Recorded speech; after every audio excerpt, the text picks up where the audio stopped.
नमस्कार मित्रांनो, शुभविवाह मालिकेच्या आजच्या भागामध्ये आता भूमी ही वकिलाने बोलवलेल्या ठिकाणी आलेली असते आणि त्या ठिकाणी वकील उभा असतो.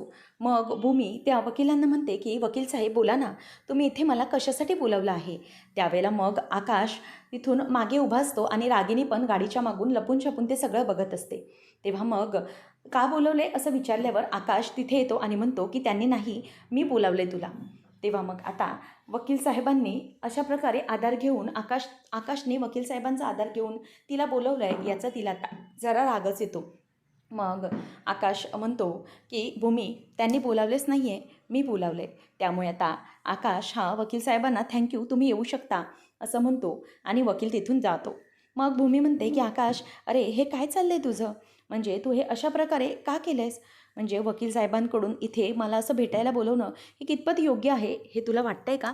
म्हणजे ह्या सगळ्या गोष्टी या खूप चुकीच्या आहेत आकाश, प्लीज असं करू नकोस. तेव्हा मग आकाश म्हणतो की माझं एक काम होतं. मग ती म्हणते की बरं बोल, काय झालं. तेव्हा मग आकाश तिला ते पेपर्स दाखवतो आणि म्हणतो की हे बघ, हे घटस्फोटाचे पेपर्स आहेत जे तू आणि संकर्षणने तयार केले आणि मला पाठवले, बरोबर. मला एकच लक्षात येते की ते म्हणजे या सगळ्या गोष्टी या चुकीच्या पद्धतीने घडल्या गेल्यात. म्हणजे जे काही आहे ना, हे जे तुम्ही पेपर्स आहे ते अगोदरच तयार केलेत. म्हणजे 28 जूनला ज्यावेळेला मी म्हणजे हॉस्पिटलमध्ये होतो तेव्हा हे सगळं कसं घडलं मला हे कळत नाही आहे. तेव्हा मग आकाशच्या या प्रश्नावरती भूमीचं काहीच उत्तर नसतं. तिला माहीत असतं की आकाश जेव्हा हॉस्पिटलमध्ये तेव्हाच खरं तर हे पेपर्स तयार केले गेलेले असतात. आणि रागिनी घाबरत असते की आता ही बया सगळं बोलून टाकायला नको, नाहीतर मोठा प्रॉब्लेम होईल. आकाश म्हणतो की बोल ना भूमी, काय आहे ह्या सगळ्या पेपर्स मागचं सत्य, नक्की काय आहे प्लीज मला सांग. कारण हे पेपर्स तू तेव्हा तयार केलेस. मग मला सांग, हे सगळं तू मुद्दाम नाही तर हे संकर्षणच्या दबावाखाली केलेस ना. त्याने हे सगळं घडवून आणलं आहे असं वाटतंय ना तुला. म्हणजे जे संकर्षणने माझ्यावरची केस मागे घेतली त्यासाठी तू हा केलेला त्याग आहे ना. बोल भूमी, बोल, खरं काय आहे ते सगळं मला सांग आज प्लीज, असं करू नकोस असं आकाश तिला आता भर विचारतो. तेव्हा मग तिला काहीच बोलायला मार्ग नसतो. ती मनातच विचार करते की आकाश आता सगळं सत्य शोधूनच आलं आहे. मग आकाश पुढे म्हणतो की भूमी, प्लीज आता तरी खरं सत्य सांग. आता तुला समजलं आहे की आकाश या सगळ्या गोष्टीतून तुला बाहेर काढण्यासाठी किती खोलवर जाऊन चौकशी करू शकतो ते. त्यामुळे प्लीज तू आत्ता मला खरं खरं सांग, या पेपर्स मागचं सत्य काय आहे. संकर्षणने तुला ब्लॅकमेल करून तुला तिथे घरात राहायला भाग पाडलं आहे ना. खरं खरं सांग मला. आता मग आकाशला भूमी म्हणते की आकाश, खरं तर तुला सगळं सत्य सांगायचं आहे मला, परंतु माझ्याकडे दुसरा मार्गच नाही आहे. आता ती तिथून निघून जाते आणि म्हणते की आकाश, प्लीज मला हे सगळं नको विचारूस, राहू दे. आणि या प्रश्नाची उत्तरं मी तुला नाही देऊ शकत आता. मी तुला सांगितलं आहे ना, किती वेळा मला ते हे सगळं विचारशील. तेव्हा रागिनी पटकन मागे लपते, कारण कोणी जर बघितलं तर प्रॉब्लेम होईल, म्हणून ती लपून छपून सगळं ऐकत असते. आकाश म्हणतो की 1 मिनिट थांबू मी, तू मला सांगणार नाही आहेस का. अगं मी तुला किती किती हिंट देतो आहे आणखी, की तू प्लीज मला सांग काय असेल ते. प्लीज मला या सगळ्या गोष्टीवरून सत्य सांग, नक्की काय आहे. तू काय इथपर्यंत वागायला तयार झाली आहेस. मला माहिती आहे की डॉक्टर संकर्षणची बायको त्या अपघातात गेली म्हणूनच तू स्वतःला गिल्टी समजून तिथे राहायला लागली आहेस का, किंवा त्याने तसं करायला तुला भाग पाडलं आहे का. तर खरं खरं सांग मला, नक्की काय आहे. तेव्हा मग आता भूमी ही गप्पच बसते आणि निघून चाललेली असते. त्यावेळेला आकाश म्हणतो की भूमी, 1 मिनिट थांब, मी तुला आता क्षितिजाची शपथ घालतो. तुला क्षितिजाची शपथ आहे, तुला आता मला सगळं सगळं खरं सांगावं लागेल. तेव्हा मग भूमी आता त्याच्याकडे येते आणि मनात म्हणते की याने मला क्षितिजाची शपथ घातली तर मला काहीही आता करता येऊ शकत नाही. रागिनी घाबरते आणि म्हणते की ए बया, आता सगळं खरं तरी सांगून टाकू नकोस. त्यानंतर मग रागिनीला तिथे लपून छपून ती सगळं ऐकतच असते आणि भूमी म्हणते की आकाश, अरे असं का करतोयस तू, म्हणजे क्षितिजाची शपथ का घातलीस तू मला. असं करू नकोस, तू क्षितिजाची शपथ सुटली असं म्हण. तेव्हा मग आकाश म्हणतो की नाही नाही सुटली असं म्हणणार. जोपर्यंत तू मला सगळं सत्य सांगणार नाहीस ना, तोपर्यंत ही शपथ सुटणारच नाही आहे, लक्षात ठेव. आणि मग भूमी म्हणते की हे बघ आकाश, तुला माझी शपथ आहे, तू शपथ सुटली असं म्हण. म्हणूनच तुला मी कित्येक वेळा तरी सांगितलं आहे की अशा शपथा घालू नकोस. तेव्हा मग आता आकाश म्हणतो की भूमी, काय हे तुझं सगळं, तू का खरं सांगत नाही आहे आणि त्यात तू मला आता तुझी शपथ घातलीस. भूमी म्हणते की हो आकाश, मला घालावीच लागली. आता तू शपथ क्षितिजाची सुटली असं म्हण. तेव्हा मग सुटली शपथ असं तो बोलतो. आणि नंतर भूमी म्हणते की आकाश, आपण हे लहान मुलांसारखं किती शपथ शपथ खेळणार आहोत. प्लीज हे सगळं विसरून जाऊया आणि एकमेकांना समजूतदारपणे मदत करूया, ठीक आहे. प्लीज मी तुला हे सत्य नाही सांगू शकत आणि पुन्हा ते मला नको विचारूस बालिशपणाने, प्लीज समजूतदारपणाने वाग, असं म्हणून ती तिथून आता निघून जाते. आणि आकाश तिथेच एकटा बिचारा उभा असतो. नंतर मानसीच्या नावाने कुरिअर येतं. त्याचप्रमाणे मानसीच्या नावाने नंतर मग तिथून रागिनीच्या नावानेही कुरिअर असतं. मग तो दोन्ही कुरिअर देतो आणि म्हणतो की मॅडम प्लीज साईन घ्या. तेव्हा मग ती सही करते आणि त्याला जायला सांगते. भूमी तेव्हा मानसी विचार करते की हे लेटर तर माझं हॉल तिकीट आहे, मग दुसरं लेटर आईच्या नावाने काय आहे? आणि मग ती विचार करते की आजूबाजूला कोणी नाही आहे ना. रागिनी तर नाही आहे तिला माहिती आहे, परंतु पौर्णिमा पटकन येऊन बघेल म्हणून ती मागे वळून बघते, तर तिथे पौर्णिमा देखील नसते. आता ती पटकनच ते लेटर घेते आणि म्हणते की या लेटरमधून काहीतरी केलं पाहिजे. आता ती मानसी पटवर्धनचं लेटर बाजूला ठेवते आणि रागिनीचं लेटर ती ओपन करायला जाते आणि म्हणते की आईंचं नेमकं हे काय, कुठल्या इन्शुरन्सचं लेटर आहे हे पाहिलंच पाहिजे मला. आणि म्हणूनच ती ते स्टेपलर्सचे पिन असतात त्यामुळे म्हणते की व्यवस्थित हे कुरिअर ओपन करायला हवं. स्टेपल करून ठेवलेलं आहे. आणि ती ते कुरिअर ओपन करते आणि तिला धक्काच बसतो. कारण त्या कुरिअरमध्ये अभिजितच्या नावाचं इन्शुरन्स असतं, ते रागिनीच्या नावाने क्लेम झालेलं असतं. आणि ती म्हणते की हे असं कसं, म्हणजे रागिनी आत्याच्या नावाचं जे क्लेम आहे ते अभिजितच्या नावाने कसं काय आलं? हे तर पौर्णिमाच्या नावाने यायला हवं होतं ना. मग त्यानंतर मानसी विचार करते की ताईला मला हे सगळं सत्य सांगितलं पाहिजे, नेमकं हे आईंचं काय चाललं आहे हे समजलं पाहिजे. म्हणून आता ती फोन लावते. तेवढ्यातच भूमी आता रिक्षामध्ये बसलेली असते आणि रिक्षामध्ये बसल्यानंतर ती आता समोर बघते तर तो रिक्षावाला खूप पटापट गाडी चालवत असतो आणि तो अभिजितच असतो आणि तो भूमीवर अगदी राग काढून बघत असतो. आणि त्याच वेळेला मानसी म्हणते हॅलो हॅलो ताई. तेव्हा भूमी म्हणते की अगं मनू, मला तुझा आवाज ऐकायला येत नाही आहे, इथे नेटवर्क पण नाही आहे, मी एक काम करते, मी तुला जरा नंतर कॉल करते. तेव्हा मग मनू म्हणते की ताई ताई काय झालं असेल, कुठे असेल ही, म्हणजे इतका आवाज हिचा आजूबाजूला जोरजोरात येतो आहे, कदाचित ट्रॅव्हलिंगमध्ये असेल. त्यानंतर मग जोरजोरात तो अभिजित गाडी चालवत असतो. तेव्हा मग भूमी म्हणते की दादा हे बघा सावकाश गाडी चालवा, आपल्याला ना काहीच घाई आहे नाही आहे, हां तुम्ही प्लीज हळू गाडी चालवा, मला खूप भीती वाटते आहे. त्यावेळेला मग काचेच्या गाडीच्या आरशामधून भूमी अभिजितला बघते तर त्याचे डोळे तिला दिसतात आणि तिला आठवतं की कालच्या कृष्ण जन्माच्या दिवशी देखील जिथे प्रसाद घेणारा आणि ते खांब पडताना वाचवणारा तो अभिजितच होता. आणि म्हणूनच ती घाबरते आणि मनातच म्हणते अभिजित, हा अभिजित आहे का? त्यानंतर मग आता मनू म्हणते की या लेटरचं मी काय करू, आणि या लेटरने मी वाचलं आहे हे कोणालाही कळता कामा नये, आणि हे नेमकं आईंचं काय चाललं आहे हे ताईशी बोलल्याशिवाय मला काही समजणार नाही. त्यामुळे मग आता मला काहीच कळत नाही की नेमकं हे सगळं काय चालू आहे. त्यामुळे आता मनू खूपच जास्त टेन्शनमध्ये असते. काय करायचं हा प्रश्न तिच्यासमोर असतो. त्यानंतर मग आता पौर्णिमा तिथे येते आणि पौर्णिमा जरा घाबरतच तिच्याकडे विचारते की काय काय झालं, म्हणजे इतकी घाबरली काय आहेस तू? तेव्हा ती म्हणते की कुठे घाबरली आहे? पौर्णिमा म्हणते की हे कसलं कुरिअर आलं आहे? तेव्हा ती म्हणते की अगं हो, हे कुरिअर ना माझ्या एक्झामचं हॉल तिकीट आलं आहे, बाकी काही नाही. आणि मग ती म्हणते की इतकी गोंधळली काय आहेस, मग घामाघूम झाली आहेस?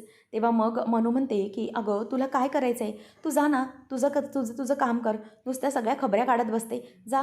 असं म्हणून ती पौर्णिमाला जायला सांगते आणि पुन्हा एकदा मागे वळून पौर्णिमा येते आणि ती हातातलं ते लेटर बघते.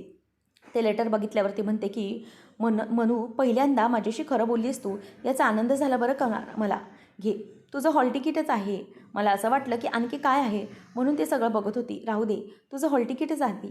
असं म्हणून ती आता तिथून निघून जाते आणि मानसी जे लेटर तिने लपवून ठेवलेलं असतं ते लेटर बाहेर काढते. खरं तर फ्लॅशबॅकमध्ये असं दाखवलं जातं की मानसीला पौर्णिमा आल्याची चाहूल लागलेली असते.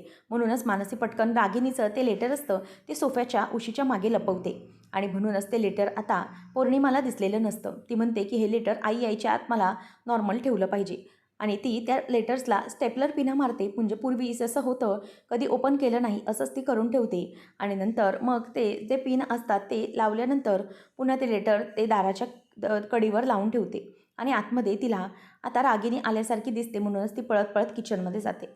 नंतर मग भूमी म्हणते की मला आकाशला कॉल केला पाहिजे, तोच मला या सगळ्या संकटातून सोडवू शकतो. म्हणून भूमी आता आकाशला सुरुवातीला कॉल लावते, प्लीज आकाश कॉल उचल.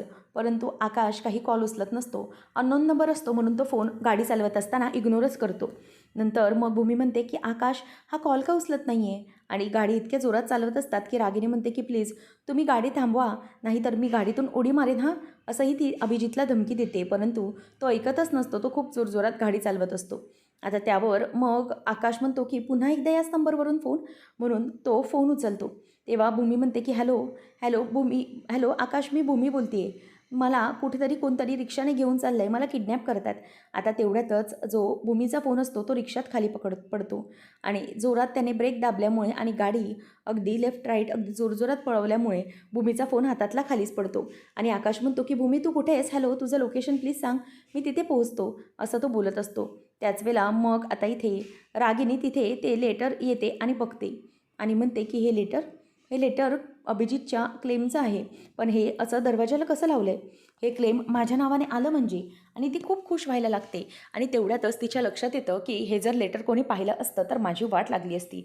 म्हणून ती त्या इन्शुरन्स ऑफिसरला कॉल लावते आणि म्हणते की काय रे, तू अर्धा मेंदूवाला आहेस का? तुला काय सांगितलेलं, हे जे लेटर आहे ते माझ्यापर्यंत माझ्या हातातच पोचलं पाहिजे. मग हे कुरिअरने घरी पाठवण्याची काय गरज होती? का कुरिअर केलं हे लेटर? तेव्हा मग तो म्हणतो की मॅडम, ॲक्च्युली हे लेटर ना तिथून मुंबईच्या हेड ऑफिसमधून आलं होतं आणि म्हणूनच कुरिअरने ते तुमच्या घरी गेलं असणार. खरं तर तुम्ही हे बोललेलं माझ्या लक्षात होतं, परंतु मी काय करणार, जरा प्रॉब्लेमच झाला ना. तेव्हा मग ती म्हणायला लागते की परंतु प्रॉब्लेम होऊच कसा शकतो? तुला इतकं व्यवस्थित सांगू शकलेलं असताना तू हा घोळ घातलाच कसा? तुला मी सांगितलेलं होतं की हे जर क्लेमचं लेटर आहे ते जर दुसऱ्या कोणाच्या हातात पडलं तर वांदे होऊ शकतात. आणि खरं तर हे अभिजितच्या बायकोचं क्लेम आहे आणि त्याची विधवा बायको इथे घरात असताना जर हे क्लेम माझ्या नावाने आले तर हजार विचित्र प्रश्न मला विचारण्यात आले असते, जर कोणी हे लेटर बघितलं असतं तर. मग तुला मी सांगितलेलं काम तुला नीट करता आलं नाही का? तेव्हा तो म्हणतो मॅडम सॉरी. मग रागिनी म्हणते की लक्षात ठेव, इथून पुढे जर अशी चूक झाली तर लक्षात ठेव आणि तुझ्या क्लेमचं लेटरही कोणाला सापडणार नाही अशी अवस्था करेन, कारण तुझी बॉडी कुठे सापडणारच नाही. तेव्हा मग तो म्हणतो की मॅडम सॉरी, चुकलं माझं, पुन्हा असं होणार नाही. त्यानंतर मग आता इथे रागिनी म्हणते की ठीक आहे, चल ठेव फोन. आणि मग नंतर म्हणते की चला, एक बरं झालं की हे लेटर कोणी पाहिलं नाही माझ्याशिवाय, बरं झालं. आणि हो, आता हे क्लेम माझ्या नावाने येणार. चला, या इतक्या वाईट बातम्यांमधून एकतरी चांगली बातमी मला आली, असं म्हणून ती खुश होत असते. आता भूमी ही तिथे चक्कर येऊन अगदी पडण्यासारखीच झालेली असते आणि ती म्हणते की प्लीज गाडी थांबवा प्लीज. आणि तिच्या हातातून फोन खाली पडतो. आकाश म्हणतो की भूमी कुठेस तू, प्लीज मला लोकेशन सांग.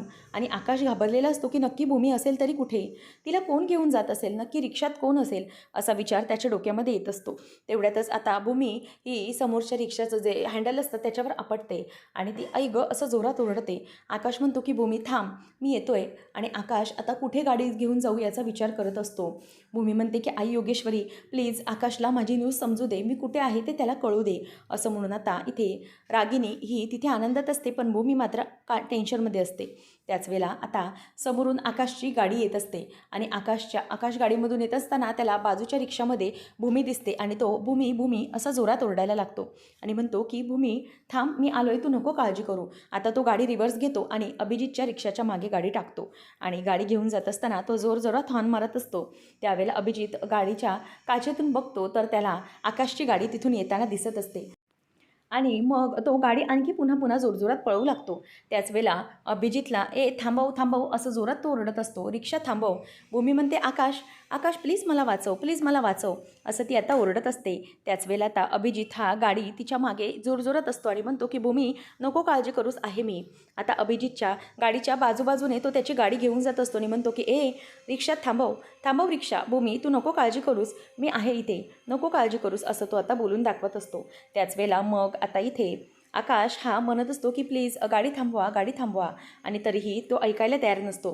तर आकाश हा गाडी मागे घेऊनच असतो, परंतु तेवढ्यातच एक बाईकवाला मध्ये येतो आणि बाईकवाला मध्ये आल्यामुळे आकाशला आता गाडी तिथेच थांबवावी लागलेली असते आणि तो त्या बाईकवाल्याला ओरडतो की ओ चला चला, लवकर बाजूला घ्या गाडी, लवकर बाजूला घ्या, असं तो त्याला आता ओरडतो. आणि तिथून मग तेवढ्यातच बाईक बाजूला घेईपर्यंत अभिजितची गाडी अगदी पुढे निघून गेलेली असते. आणि म्हणूनच आता आकाश वैतागतो की काय झालं आहे, नेमकी कुठे गेली असेल भूमी. आणि तो गाडी जोरजोरात पुन्हा पळवायला लागतो आणि भूमी कुठे गेली याचा अंदाज त्याला काहीच कळत नसतो.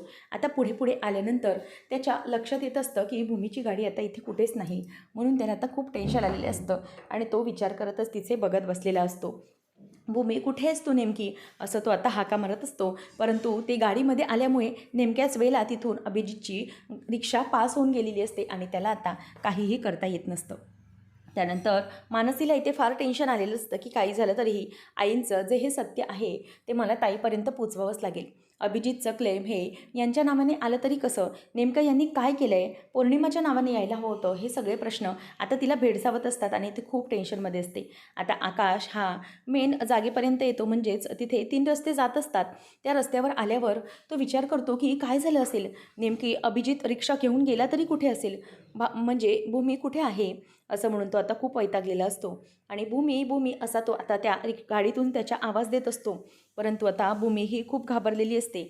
तेवढ्यातच आता अभिजित खूप पुढे निघून गेलेला असतो आणि पुढे निघून गेल्यानंतर तो आजूबाजूला बघतो तर तिथे कुठेच भूमीची रिक्षा नसते. तर आता पुढच्या भागामध्ये आपल्याला पाहायला मिळणार आहे की अभिजित हा एका साईडला टर्न घेऊन रिक्षा आडबाजूला घेऊन गेलेला असतो आणि भूमी तिथून उतरलेली असते.